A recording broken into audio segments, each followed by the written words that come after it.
મજાની કવિતાઓ ગઝલકારો એમ તો મને સાહિત્ય ગમે છે, પણ શું કહેવાય કે આ સાહિત્ય સંગમની અંદર સ્નેહ મિલનની અંદર હું ફર્સ્ટ ટાઈમ ભાગ લઈ રહી છું અને ખરેખર બધાનું સાંભળ્યા પછી મને એવું લાગે છે કે હું જે રજૂ કરું છું ને એ તો શું કહેવાય પણ રજૂ કરું છું.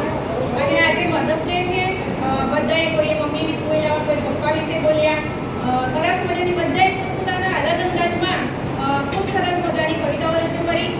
અને આજે હું પણ માં છું અને મારા બાળકો વિશે હું કવિતા રજૂ કરવાની છું. મારી પહેલી કવિતા છે એટલે હું મારા બાળકો વિશે રજૂ કરીશ.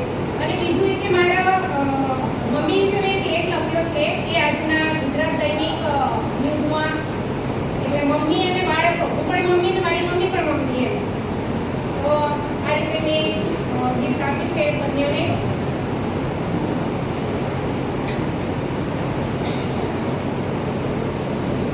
બાળકો ઘરની ખુશી, નીર અને ક્રિશા આદર્શ સંતાન, નીર અને ક્રિશા આદર્શ સંતાન, સૂરજની પ્રભાતી ઉજાસ સમાન, તેમના હાસ્યથી મટકે ફેલાય આનંદનો મધુર પ્રકાશ.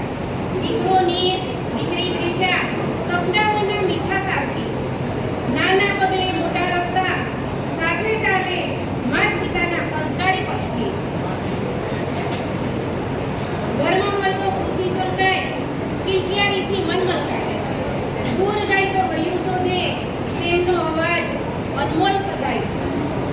સૂરજ જેવી તેજસ્વીતા વહાલનું વહે, અર્પિત જીવનની સુંદરતા, સંસ્કાર અને મહેનતના રસ્તે આગળ વધે નિરંતર. પરિવારનું ગૌરવ બનીને રહે હંમેશા આનંદ સભર, દીકરો દીકરી બંને એક સમાન, ઘર ભગવાન શોભાની સારી. નીર અને ક્રિશા ઘર